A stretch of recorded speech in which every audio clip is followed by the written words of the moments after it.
Have you ever noticed that some of your biggest life and leadership breakthroughs come when you're not trying to be like someone else? Today, I'm going to talk about how your unique strengths can be your greatest asset in life and leadership. Hi, I'm Coach John, Life Journey Strategist at LeaderSupportCircle.com. Welcome to my journey towards abundant living.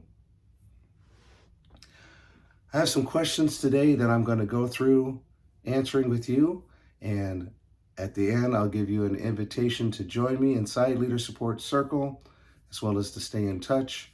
So stay tuned for that. In the meantime, let's dive into the questions. How can someone create a dream blueprint that feels authentic when they're surrounded by others' expectations? A dream blueprint is part of my Shield Success System, where you are creating a vision for your life, where you are journeying towards abundant living. You are creating the best life for you, and in the best of cases, helping others do the same. The strongest leaders don't try to fit into everyone else's blueprint. They help connect those people to the blueprint already inside of them. So for you in a leadership role, for you to find the authenticity within the people that you are serving, to help them bring that forward in service of the mission, and in your own life, for you to be able to bring that forward for you, is where leadership and life journey is all about.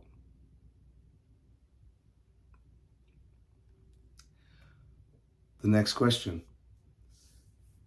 What's the difference between a powerful why and just wishful thinking?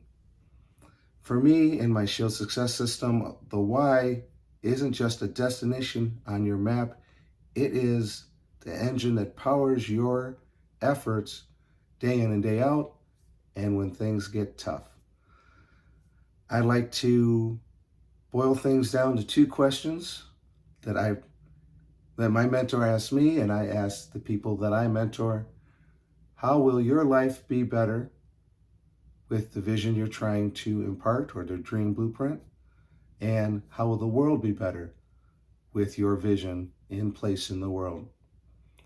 So ask yourself those two questions, and that will help you stay in purpose and on point on the journey. Give that a try. I'd love to hear from you, see how that works for you.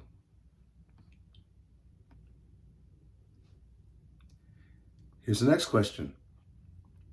In a world full of distractions, what's your most effective strategy for maintaining focus on what truly matters? This is another part of my system to ask yourself the one thing that you most need to do this week or right now. My mentor asks that of me, and I ask that of my mentees at the beginning of each week on Sunday. What's the one thing you most need to do this week in service of your dream blueprint, in service of your vision? And so with that, I'm much more able to stay on track day in, day out. Sometimes I might have to live that day by day. Sometimes I might have to live that question moment by moment. But by asking yourself what's most important for me to be working on right now, that's where I find the most on-point focus for my efforts.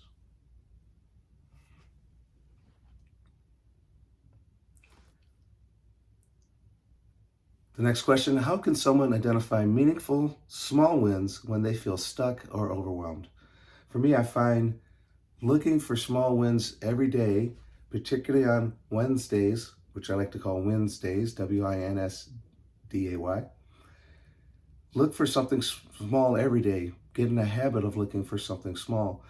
If things are particularly challenging, it might be just I got out of bed and I got started with my day. It might be I took the rest that I needed because it was a challenging day. Or it might be I made that one phone call that was really important for me to make to get started with my health plans, or getting my finances improved. In any case, look for the one action or choice that you made that helped you move closer towards your dream blueprint. Count those as wins, as well as self-care that helps support you in your dream blueprint, in your vision.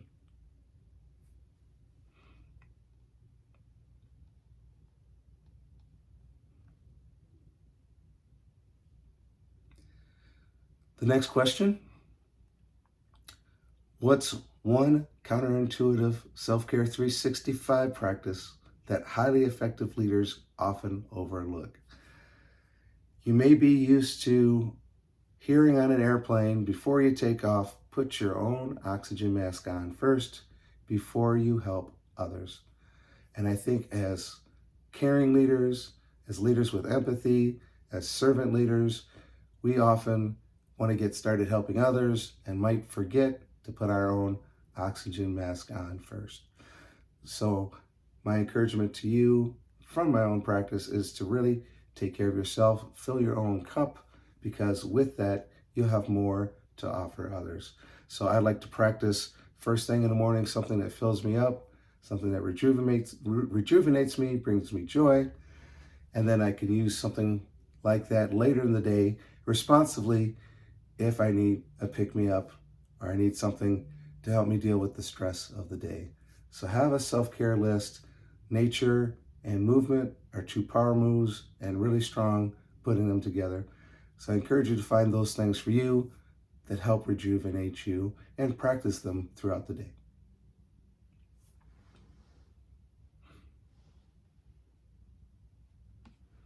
So those are all the questions I have for you today. If you like hearing about my journey towards abundant living, these postcards from me and my journey to you on your journey, I do these every Monday at 5:30. I have multiple episodes or postcards in my Facebook group. LeaderSupportCircle.com is how you get there. It's a no cost to you group where you get videos like this, other resources, other prompts, plus a community of people to help encourage you on your own journey towards abundant living. I hope you'll join us there. In the meantime, if you have a question, you can reach out to me at that group or at info@coachjohn.help. I'd love to have a conversation with you, compare notes on our respective journeys towards abundant living. So that's all for today. I'm rooting for you to be the spark, lead the change. May you follow your heart, live your best life, and change the world. Have a great day, friends.